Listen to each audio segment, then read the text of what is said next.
Bonjour à tous, bienvenue sur YouTube pour la Contre-Expo L'Art et l'Enfant. C'est le retour de la Contre-Expo, une conférence émission qui a commencé il y a quelques années maintenant autour de l'exposition sur Dali qui manquait peut-être un peu d'objectivité.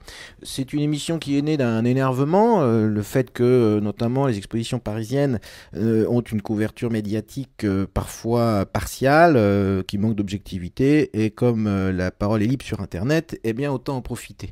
Alors aujourd'hui, on va parler de l'exposition du musée Marmottan qui s'intitule L'art et l'enfant. Alors d'emblée, le titre est problématique parce que c'est une exposition sur l'image de l'enfant dans la peinture française. C'est comme ça d'ailleurs qu'il aurait peut-être fallu l'appeler. C'est sous-titré d'ailleurs assez objectivement quand même, chef-d'œuvre de la peinture française, même si d'ailleurs il n'y a vraiment pas que des chefs dans l'exposition. C'est un autre point sur lequel on va revenir. L'exposition commence par le portrait de Louis XIII par Franz Pourbus, qui est un artiste flamand venu travailler à la cour de France à l'époque de Marie de Médicis.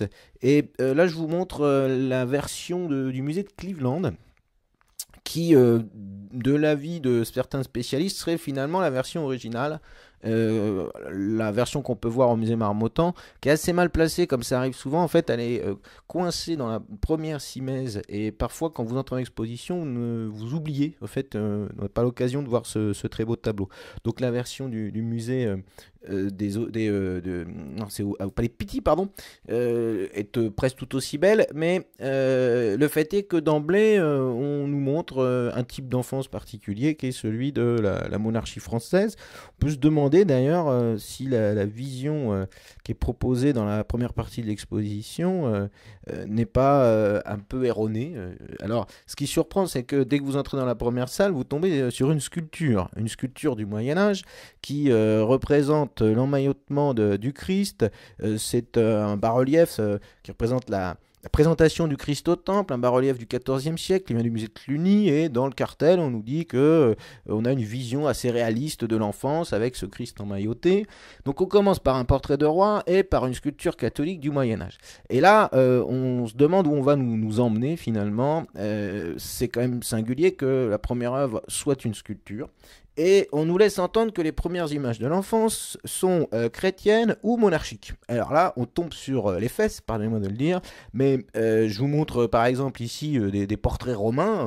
On élude complètement en fait, notamment les antécédents du portrait d'enfance qui remonte donc à l'art romain. Voici deux portraits séduisants d'enfants romains qui sont conservés au musée de Berlin et qui datent du 1er siècle environ, du 1er siècle après Jésus-Christ. D'ailleurs, au sein de la sculpture, puisque finalement ils ont mis une sculpture comme préambule dans l'exposition, on pourrait rappeler aussi des antécédents importants, les bustes de la Renaissance.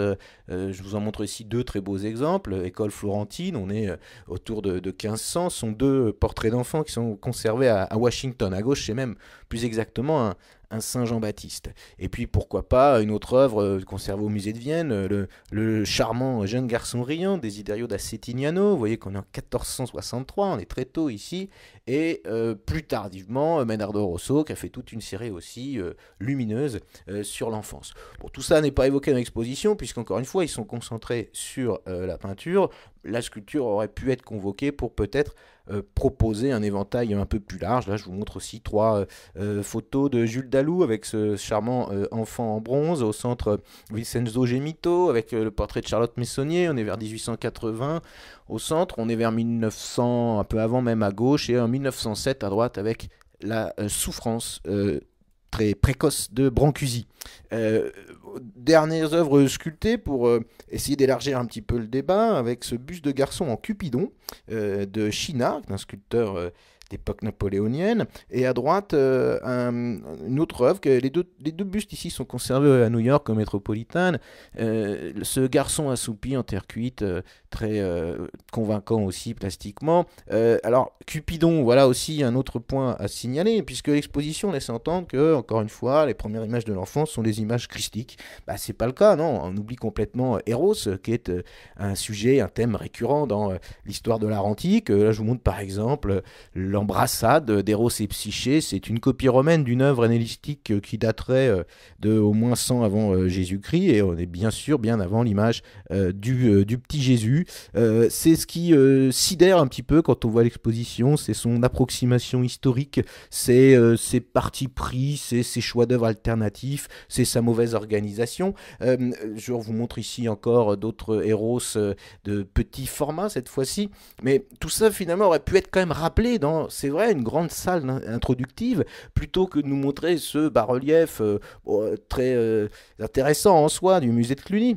On aurait pu rappeler donc le charme de Cupidon, avec ici un tableau du Caravage dont je vous montre la superbe version qui est au musée de Détroit, et tout ça véhicule des modèles pour l'image de l'enfance dans la peinture française, puisque ensuite l'exposition va aborder finalement un champ chronologique assez restreint, en partant du XVIIe siècle et en allant jusqu'à Picasso et Dubuffet, donc on va dire deuxième moitié du XXe, pas après de toute façon les années 70.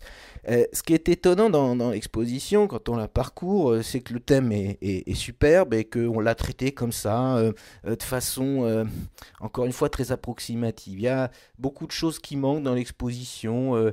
Il y a notamment des portraits de l'époque romantique ou de l'époque napoléonienne qui auraient pu être sollicités. Je pense, je vous montre là un tableau à droite de Mich, pardon, qui est un jeune garçon, tableau de 1818, un très séduisant portrait qui est au musée de Strasbourg, donc aurait pu pas trop difficilement faire le voyage jusqu'à Marmottan.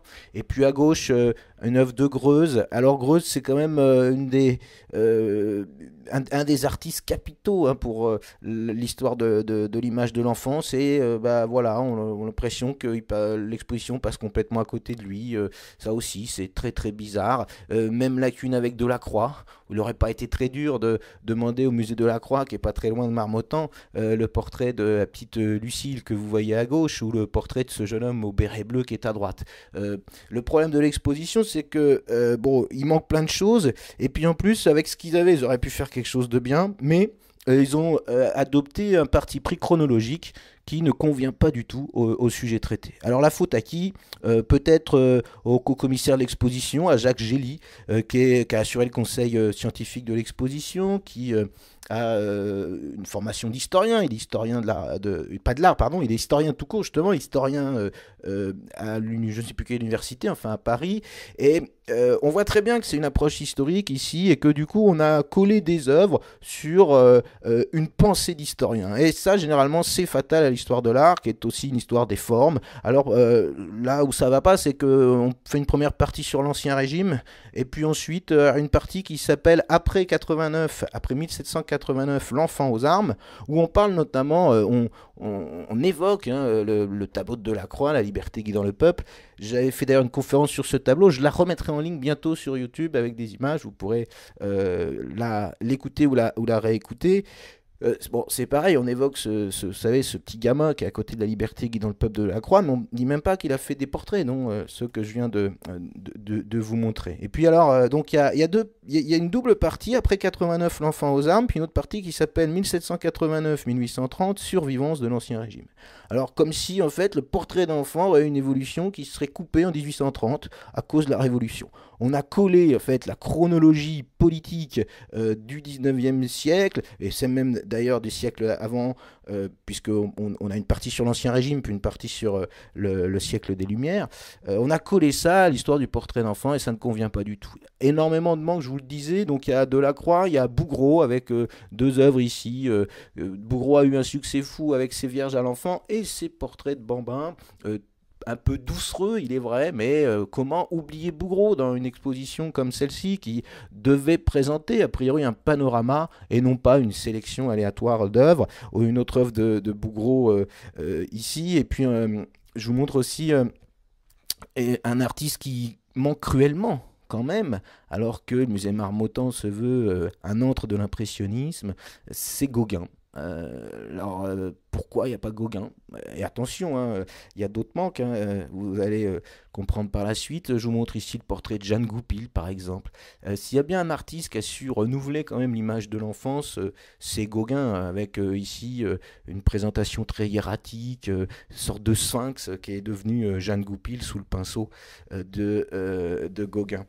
Quelques autres artistes qui auraient pu être sollicités, qui sont dans le sillage de l'impressionnisme quand même, c'est Armand Guillaumin à gauche, avec un charmant portrait de garçon au chapeau, qui est un tableau du musée, un pastel je crois même du musée de Copenhague, Petit garçon au chapeau d'Émile Bernard, ou pourquoi pas le garçon au chapeau de paille de Cézanne, qui est à la droite de ce trio. Mais alors surtout, comment oublier Van Gogh? Comment oublier Van Gogh, qui est un de ceux qui a peut-être le mieux renouveler l'image de l'enfance. On pense ici à la série qu'il a faite des enfants de la famille Roulin. Roulin étant ce postier d'Arles que Van Gogh rencontre dans un bistrot, et Roulin accepte de poser pour lui. Après, il fait poser la mère Roulin, enfin Madame Roulin plutôt, et puis les enfants. Alors le petit Camille notamment, que vous voyez ici avec son béret bleu. C'est étonnant comment Van Gogh arrive à donner une puissance expressive à tous ses modèles, on le sait, mais notamment à ces petits gamins. Ici, j'ai mis en contraste, en opposition, en relation, à droite, un autre portrait de Camille Roulin avec la casquette de facteur paternel. C'est un superbe tableau qui est au musée de São Paulo. Et puis, dans la collection Burle, qui est en Suisse, le célèbre jeune garçon au gilet rouge de Cézanne. Alors, on rêverait de voir tout ça marmottant. Bon, il faut dire qu'il y a peut-être des questions économiques qui limitent les prêts, notamment. Marmottan n'est pas le Louvre ou le musée d'Orsay, donc ils font aussi avec leurs moyens, et c'est là où il faut peut-être relativiser la critique. Il y a un beau prêt dans l'exposition, il y en a quelques-uns, bien sûr. Le tableau de Renoir qui sert d'affiche est venu d'une collection américaine qui est sur la côte est des États-Unis, et qui est peut-être une des plus riches au monde en Renoir. Ils ont plus d'une trentaine de Renoirs. Ils ont fait venir aussi du musée de Karlsruhe le tableau des Lenins, que vous pouvez voir maintenant avec ces enfants à la cage d'oiseaux. Et c'est étonnant parce que finalement on commence par toute une série de portraits royaux, Louis XIV ayant toute une sorte de semi-couloir. Et puis ensuite, alors il y a une petite enclave dans ce grand couloir sur l'Ancien Régime. Il y a les Lenins qui sont présentés là comme ça. Et c'est là où la vision historique est pas bonne finalement, parce qu'il aurait peut-être fallu utiliser cette image ludique de l'enfance avec la case à oiseaux. Je vais y revenir un peu plus loin en essayant de proposer peut-être des axes d'analyse plus pertinents. On regrette aussi qu'il n'y ait pas eu de solliciter un artiste comme Ribot avec ce charmant tableau ici, les petites récureuses qui montrent une autre image de l'enfance, celle de l'enfance au travail, qui n'est pas vraiment représentée malheureusement dans l'exposition.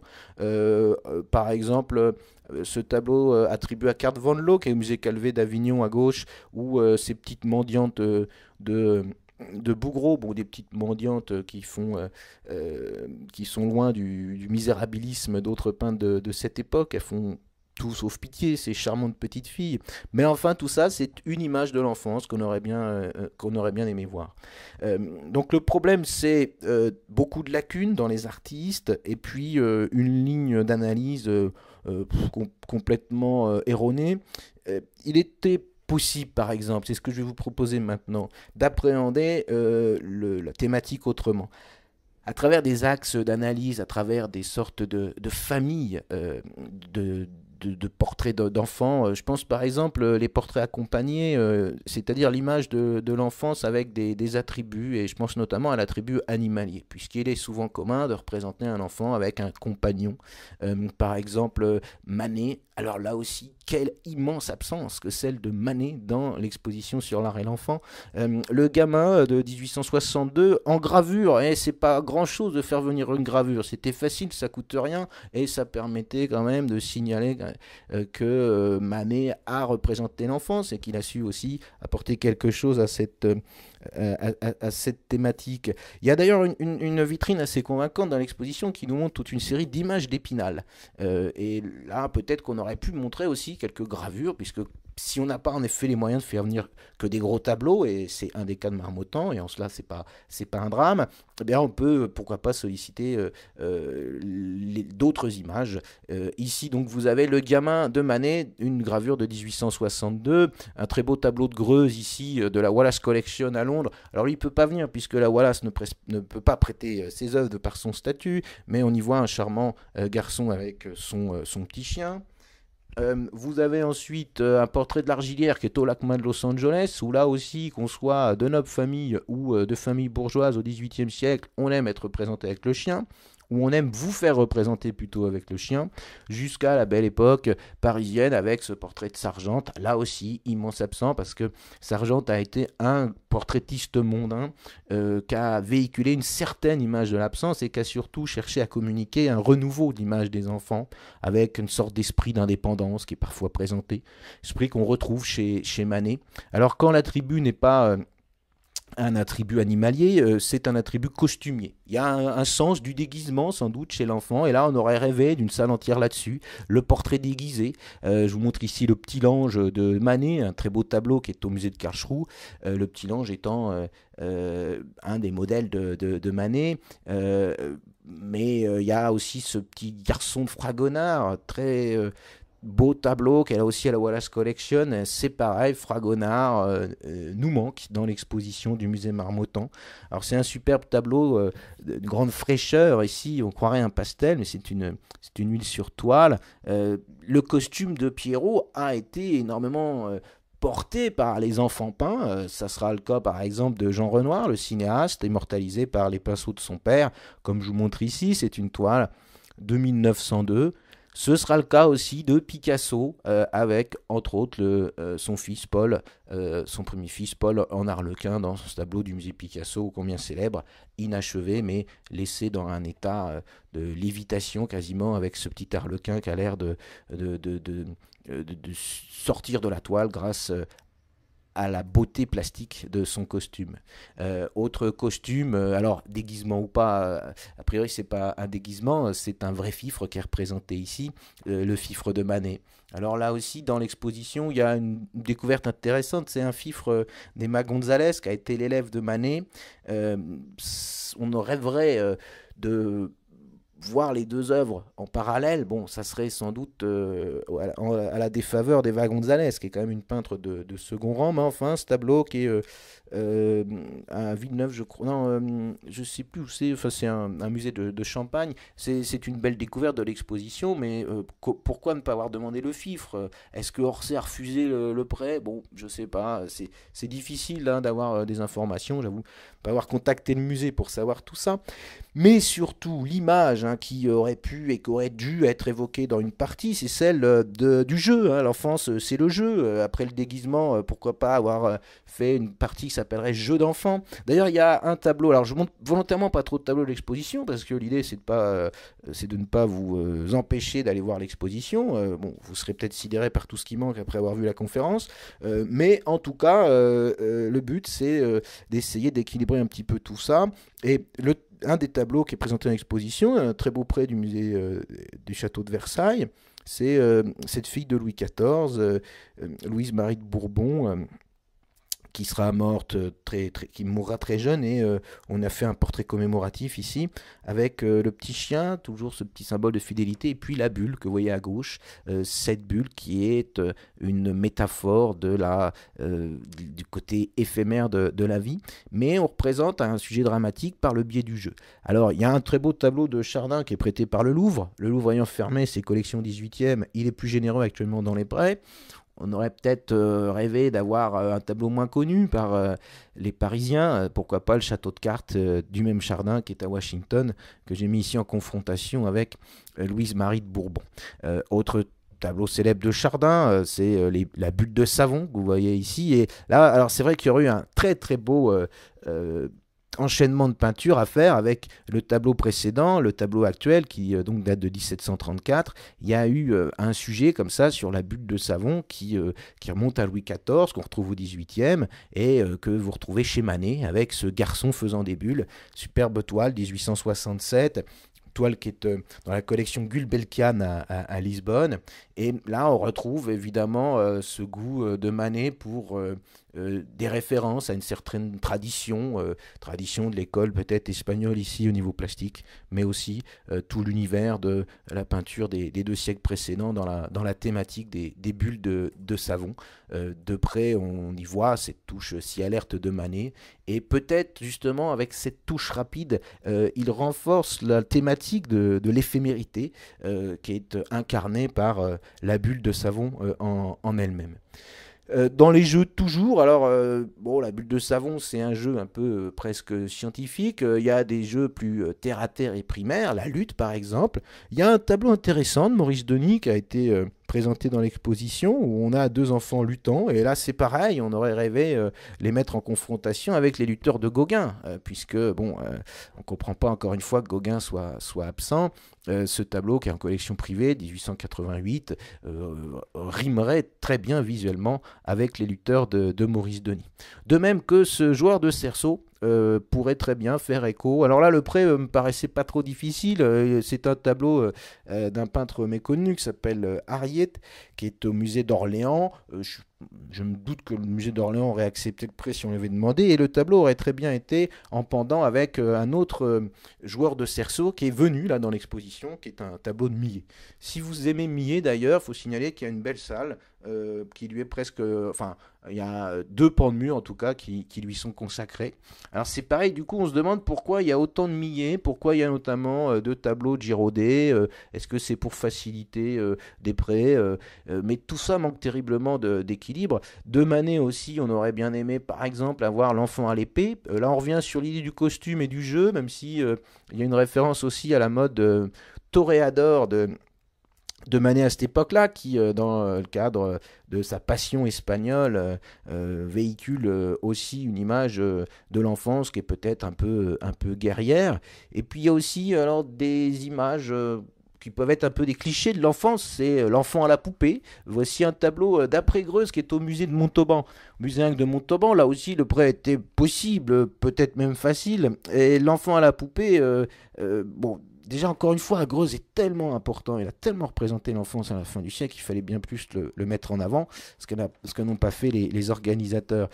Vous avez ensuite un artiste qui a lui aussi représenté un enfant à la poupée. Le tableau était pas loin du musée Marmottan. C'est l'enfant à la poupée d'Henri Rousseau, tableau qui est à l'Orangerie. Alors on ne comprend pas là non plus, surtout que ça aurait permis d'enrichir la dernière partie qui est assez stimulante, qui s'appelle l'art brut et le dessin d'enfant. Et en fait, tout l'art enfin oui, la section consacrée à l'art du XXe siècle change la perspective. Plutôt que d'aller dans la perspective historique, ça prouve bien d'ailleurs que le parti pris est pas bon. Hein. Quand on demande à des étudiants de faire des dissertations comme ça sur des sujets transversaux ou généraux, comme on a le cas ici, il y a une chose qu'on leur demande d'éviter, c'est la chronologie, c'est d'imposer une vision chronologique à un axe, enfin une réflexion thématique. Et d'ailleurs, on voit très bien qu'ils n'ont pas su quoi faire pour le XXe siècle, là, puisque ils n'allaient pas coller des coupures avec les guerres mondiales. Donc on a une partie un peu floue et il y manque Henri Rousseau. Le point de vue, le parti pris, qui est sans doute lié à l'intervention d'Emmanuel Pernoud, qui a fait un livre sur les dessins d'enfants notamment, et qui n'a pas organisé l'exposition, mais qui a contribué au catalogue, c'est de dire que finalement au XXe siècle, on a cherché chez certains artistes à peindre comme des enfants. Et c'est vrai que c'est... alors il y a une déclaration célèbre de Picasso là-dessus, qui sert d'introduction à cette dernière partie, mais là aussi on est sidéré, parce que le précurseur de tout ça c'est Henri Rousseau évidemment. Autre enfant à la poupée ici de John Sargent, les filles d'Édouard Dardelet, qui est un tableau très ambitieux là aussi dans la représentation de l'enfance. Autre poupée, les Polichinelles, toujours enfin à nouveau d'Henri Rousseau. Tableau qui est à Winterthur en Suisse au Kunstmuseum 1903. Alors là aussi la vision de l'enfance est singulière et c'est une façon tellement brutale finalement de changer l'image de l'enfance que quand on aborde ce sujet on ne peut pas évacuer Henri Rousseau.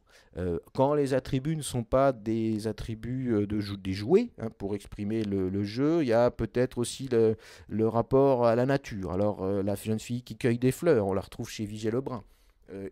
On parle bien sûr, même dans un des cartels de l'exposition, il parle de Vigée Lebrun en signalant son importance dans le portrait d'enfant et elle est absente de l'exposition. Vigée Lebrun avec Marine-Christine de Bourbon-Parme, ici par exemple, le tableau qui est au musée de Naples. Le dernier point dans cette image ludique de l'enfance, c'est l'image décalée avec par exemple ici un tableau majeur quand même, la cruche cachée de Greuze.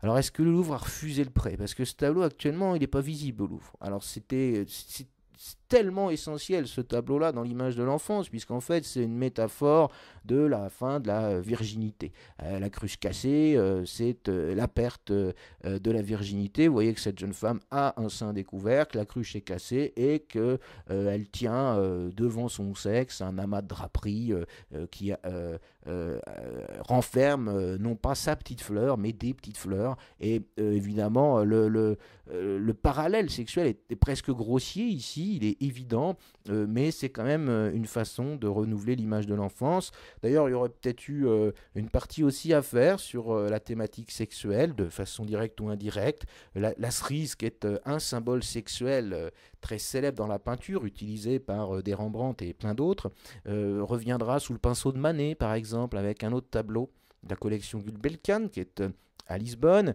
et cet enfant aux cerises désire peut-être un peu plus que des fruits, cet éveil finalement de la sexualité qu'on a déjà peut-être plus ou moins caché dans un tableau du musée de Marmottan, alors qui paraît un tableau un peu sobre. D'ailleurs, c'est étonnant parce que le tableau, ils l'ont pas mis dans les salles d'exposition, ils l'ont installé dans la salle qui est à côté de la librairie, alors qu'il n'était pas toujours présenté précédemment dans les cimaises du musée. Pourquoi pas l'avoir intégré au circuit? Bon, bah peut-être parce qu'ils ne savaient pas où le mettre à cause de leur mauvais parti pris chronologique. C'est une œuvre de Jeanne-Élisabeth Chaudet qui date de 1817. Quand on ramasse pas des cerises, on peut ramasser des noix. Très joliment ici, Bougreau nous montre peut-être cet éveil de la sensualité chez deux petites filles, tableau de 1882 du musée de Détroit. Et puis quand c'est pas les fruits, c'est les fleurs. Je vous l'ai montré avec Elisabeth Vigée-Lebrun, pourquoi pas ici avec Bonbois, qui est un artiste un peu hérité du douanier Rousseau. C'est un tableau du milieu du XXe siècle qui est au lame, qui revient à cette idée de peindre en effet comme des enfants. Là on peint l'enfant comme on dit avec une manière naïve. L'art brut, l'art naïf, c'est vrai, c'est une des grandes inventions du XXe siècle. On aurait peut-être pu l'utiliser encore mieux dans le cadre de cette exposition. Il est clair qu'il y avait aussi un élément à mettre en avant, c'est l'affirmation de soi. Ça, c'est un thème dont je vais parler maintenant. Je vous montre d'abord une gravure de Daumier célèbre qu'on aurait pu aussi présenter dans l'exposition. S'appelle Le gamin de Paris aux Tuileries. On est en 1830 et là, le gamin de Paris serait monté sur le trône de Charles X enfui. Cette image du gamin de Paris qui est véhiculée dans la littérature à l'époque par Balzac et d'autres montre que l'affirmation de soi est plus précoce qu'au XXe siècle, comme le laisse entendre Marianne Mathieu, qui est en fait qui travaille au musée. Je ne sais plus son titre exactement, parce qu'il faut rappeler qu'à Marmottan, bon, c'est un musée qui est géré de façon un peu étonnante. Hein. On a mis Patrick de Carolis à la tête du musée, on ne sait pas pourquoi, bon, parce qu'il est à l'Institut, mais enfin, il n'y a pas besoin d'avoir vraiment de diplôme, notamment de diplôme de conservateur, pour travailler à Marmottan. Et Marianne Mathieu, bon, qui est historienne de l'art, qui est chargée des collections, a participé à un film qui est passé sur Arte il n'y a pas très longtemps, qui s'appelle L'art et l'enfant, qui sert à faire de la publicité pour l'exposition et qui est là aussi très approximatif, qui est limite atterrant sur certains éléments. Alors c'est Marianne Mathieu qui a dû servir de caution scientifique à cela, et elle dit une chose qui me sidère: l'enfant prépare son entrée dans le XXe siècle avec la revendication d'un nouveau statut, celui d'enfant émancipé. Alors je ne suis pas du tout d'accord avec ça. Déjà ils le disent eux-mêmes dans l'exposition, il y a un enfant émancipé qui est l'image du roi, du jeune roi, le jeune Louis XIII par exemple, qui se met en avant. Voilà un très beau tableau pour Bus qui n'est pas venu à Expo, qui est au musée de Karlsruhe. Là aussi, on aurait pu demander 2 prêts au musée de Karlsruhe, parce que ce tableau-là, on ne le voit pas souvent. C'est un chef-d'œuvre du portrait dynastique français. Et on voit bien que le jeune Louis XIII, avec la façon dont il tient le bâton de commandement, a envie de prendre les rênes du pouvoir. Donc l'affirmation de soi, c'est pas du tout une création de l'image de l'enfance du XXe siècle. Non, pas, loin s'en faut. Et cette affirmation de soi, d'ailleurs, elle n'est pas liée uniquement au portrait monarchique. Bon, à gauche, c'est le portrait de Louis XIV, enfant, qui est venu à l'exposition, et à droite, le portrait du bébé Roulin par Van Gogh, qui est à la Washington National Gallery. Et on y voit ce petit bébé qui a l'air de prendre un petit peu d'espace. L'image que j'ai mise en préambule sur la fiche de présentation pour cette contre-expo L'Art et l'Enfant, c'est le même bébé avec Madame Roulin dans ses bras, et on y voit que l'enfant est mis en avant comme ça. Autre façon de s'affirmer, le meeting ici, un meeting pré-politique, on y voit non pas une cour de récré, mais la zone parisienne où vous avez des gamins qui font réunion. Il y a une petite fille qui est expulsée là, a priori du tableau au fond à droite. C'est un tableau de Marie Baskirtseff qui aurait pu aussi venir au musée d'Orsay. Le musée d'Orsay qui est bien connu par un des autres organisateurs de l'exposition, Dominique Lobstein. Bon, il a assuré le parcours de l'exposition avec Marianne Mathieu. Donc est-ce que ce sont eux qui ont choisi les parties historiques? Je ne pense pas. Mais enfin, en tout cas, ils connaissaient assez bien Orsay pour peut-être solliciter d'autres prêts. On avait vu déjà Lobstein qui avait participé à l'exposition Paris 1900. On avait vu ce manque de synthèse terrible, puisque à chaque fois dans Paris 1900, on était envahi par toute une série d'œuvres et on n'arrivait pas à décortiquer, en fait, à analyser le fond de l'art parisien autour de 1900. C'est criant aussi à Marmottan. On parcourt l'expo, puis on a l'impression que on n'a pas décrypté en fait la spécificité du sujet. Ça, c'est ça en fait l'immense problème de cette exposition.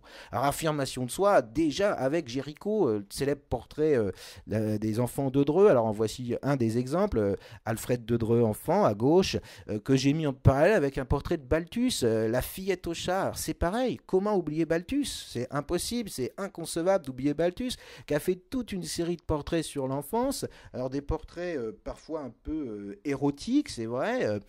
C'est un peintre qui dérange justement par la façon dont il traite l'enfance, Balthus. Donc il fallait de toute façon l'évoquer plutôt que faire deux tableaux du Buffet, un tableau de Gaston Chessac à la fin. Mais bon, comme ils sont pris par leur mauvaise ligne d'analyse, du coup, a priori, on ne voit pas où encastrer Balthus finalement dans la dernière partie, parce que Balthus, si ce n'est peut-être par ce dessin un peu approximatif, on a souvent souligné que Balthus avait des problèmes de raccourci, ainsi de suite. Peut-être que d'ailleurs lui aussi dessine un peu comme un enfant, mais l'enfant s'affirme chez Balthus, il s'affirme entre autres sexuellement, et là il y avait une très belle thématique, une ligne d'analyse plutôt à creuser. Autre portrait de Balthus, Thérèse Rêvant, tableau du Metropolitan Museum de 1938. Alors là aussi, ce tableau, on pouvait le mettre dans une thématique sur la sexualité, sur l'éveil de la sexualité ou sur l'affirmation de soi. Deux autres couples d'enfants qui s'affirment, deux sœurs et un frère et une sœur. À gauche, c'est Géricault, à droite, c'est Tamara de l'Empika, tableau des années 30. Et ça m'amène à une autre partie, la famille. Alors, avant la famille, le dernier tableau qui revendique comme ça ce type d'affirmation, c'est le tableau de Sargent. Il est évoqué d'ailleurs dans le catalogue, mais aussi même, je crois, dans les cartels de l'exposition. Tableau qui, je crois, est au musée Metropolitan de New York. Peut-être difficile à prêter, c'est vrai, hein, mais c'est ce genre d'œuvre qui aurait permis peut-être d'aller beaucoup plus loin, où on voit cette sorte de défi du regard qu'imposent les enfants aux peintres et aux spectateurs. A priori, il y a une revendication de soi ici qui est très forte. Dernier élément, deux derniers thèmes qui auraient pu constituer des parties. D'ailleurs, avec les œuvres de l'exposition, on aurait pu faire une salle entière là-dessus, c'est la maternité, le rapport à la mère, ou le rapport à la famille, en tout cas, même au père d'ailleurs, parce qu'il y a un beau portrait de famille du 18e qui saute aux yeux dans l'exposition. L'enfant, c'est l'expression de la famille, c'est l'un des éléments de la cellule familiale. Pourquoi ne pas avoir sollicité ce prêt du Louvre, l'autoportrait de Vigée Lebrun? Il y en a plusieurs, il y en a un qui est dans l'exposition Vigée Lebrun qui est parti maintenant aux États-Unis, mais ce tableau-là aurait pu défendre la cause de Vigée Lebrun et de la maternité. On aurait rêvé le portrait de la famille Charpentier par Renoir, qui a lancé un peu la carrière de portraitiste de l'impressionniste. Alors il y a, c'est vrai, une salle qui est... Enfin, c'est pas vraiment des salles, mais il y a tout un pan de mur qui est consacré à Renoir, puis à Berthe Morisot. Alors quand on voit les œuvres de Berthe Morisot et qu'on voit le sous-titre de l'exposition, chef-d'œuvre, on a l'impression que terme de chef-d'œuvre n'est pas entendu pareil par tout le monde. Mais il y a des très beaux Renoirs, c'est vrai. Le Renoir qui sert d'affiche à l'exposition. Et alors, le problème, c'est que cette série de Renoir et de Morisot, eh bien, elle est dans une partie qui s'intitule 1870-1900, enfance contrastée. Parce qu'il veut tout dire et rien dire. Alors c'est là un peu ce qui surprend, c'est le néant scientifique de toute cette approche. Bon, j'insiste là-dessus, je parais assez dur, mais honnêtement, moi j'ai été un peu sidéré par tout ça. Image de la maternité ici, avec donc le tableau de Van Gogh que j'ai mis en avant. Le voici dans son entier, avec cette femme qui a l'air de porter comme ça en avant son enfant. La façon dont Van Gogh met en retrait la mère, ça c'est très intéressant, c'est capital même pour le renouvellement iconographique du portrait d'enfant, de même que ce que fait Balthus dans ses portraits ambigus, où l'enfant a une taille démesurée par rapport au père, le portrait notamment de Miro et de sa fille à gauche, ou le portrait de Roger et de son fils, tableau qui est au centre Pompidou, qui aurait là aussi, je pense, pu venir facilement à l'exposition. Autre tableau de Balthus qui a appartenu à Picasso, un frère et une sœur, les enfants Hubert et Thérèse Blanchard, tableau de 1937, qui montre aussi toute l'ambiguïté du rapport familial chez Balthus. Il y a évidemment une connotation sexuelle ici qui est prégnante, qui est ambiguë et qui montre que Balthus méritait d'être convoqué dans l'exposition. Dernier thème possible, l'éducation. Alors là aussi, avec les œuvres de l'exposition, il y avait moyen de faire une salle là-dessus, puisque je pense que c'est un thème qui naît a priori, qui est prégnant dans le XVIIIe siècle des Lumières, qu'on retrouve même chez Delacroix avec l'éducation de la Vierge que vous voyez là, qui n'est pas un tableau très connu de Delacroix, mais qui montre que lui aussi il a été ému par ce type de thème. L'anecdote est célèbre, Delacroix aurait vu, il est en vacances chez George Sand dans le Berry, et il aurait vu une jeune paysanne apprenant à lire à sa fille dans les champs. Et du coup, il a fait venir des pinceaux et une toile de Paris, parce que généralement, chez George Sand, il ne s'engageait à ne pas peindre pour être plus en retrait de son travail. Et il a peint cette toile-là qui montre l'éducation de la Vierge par sa mère Sainte-Anne, qui est sur la gauche. L'éducation artistique aussi, dans le monde bourgeois, avec par exemple les leçons de piano. Il y en a toute une série, 6 en tout, toiles faites par Renoir. Là aussi, ça, c'était peut-être plus utile qu'une autre toile qu'ils ont fait venir de Renoir.